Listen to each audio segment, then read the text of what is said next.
onge. To kigo turubin mbele ka, nitie joma ne nigi geno ni higa mar 2027 2027 ODM pod gichung' motegno ka kedo gi jatend piny Kenya masani men William Ruto.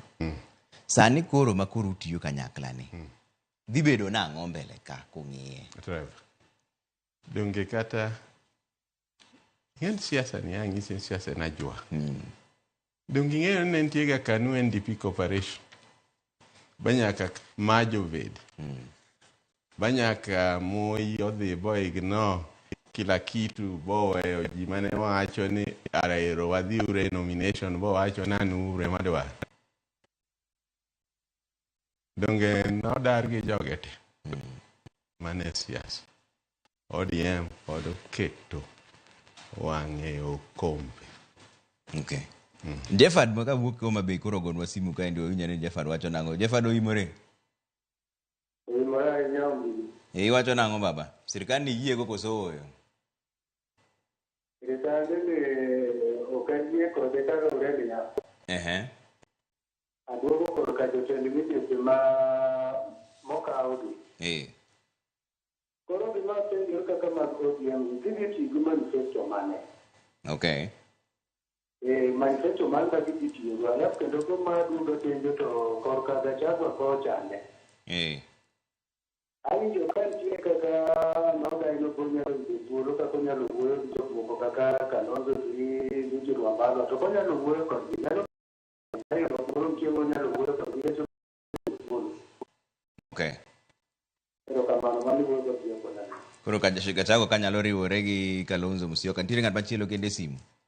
George oimore? Oimore? Baba, ipimo nang'o jaduong'? Ang'eni kanyo maler kabisa. Erokamano George. An gima penjo niya. Dine bedi ni wadhi kocha. Moponi ta komo kong'eyo. Dino wach ni wanamdoke koso nang'o. Anya timo gima nguna ndalo man nguna weja kom to dhi kocha. No wach ni nguna mpogowa ma ok nguna Mombasa. Kori ne osali. Kenya kan kido machamo gi ji. Itiyo mana kodwa ni koro kani wuondowa ni wadhi kod sirikal. To nitie jomochiemo kanyo. Kori ne simba na mano. Aya. Andi se mote bedi kitimo gi. Jensi onge na.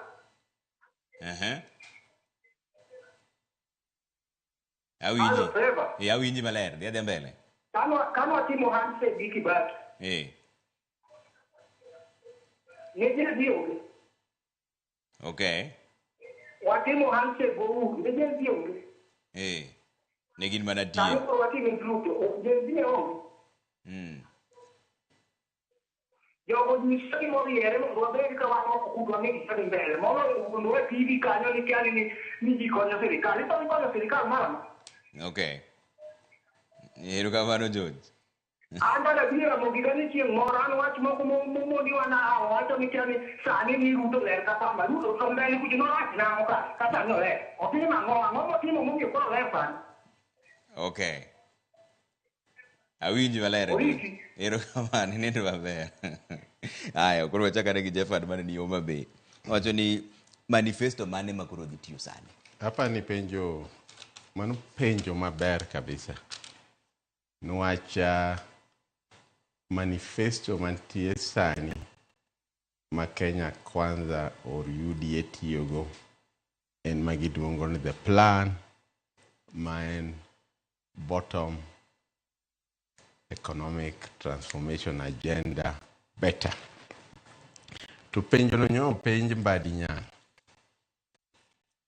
En nyo duoko ni ing'eny mbadi nyo the ideological. Nyo wacho ni king'iyo kaka sirikande tiyo. Inya bedo gi liberal democracy matieni isenwang'o dongruok makoro iketo dhano ka in mbele than the society. Ing'iyo ni ng'ato ka ng'ato Bill of Rights nwang'o.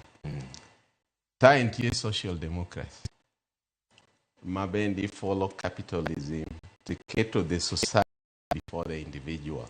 Ni kuma Kenya ntieni ng'iyo ogendini temo manie Kenya. Iketo mbele than ng'iyo ni Trevor or Adams dhi nwang'o. Tae kidhie countries moko ka Cuba, ibro nwang'o Mexico. Ni nyaka wabed ji te nyaka bed maromre. Inya bedo moko ma fascist mokawo race achiel oingo moko.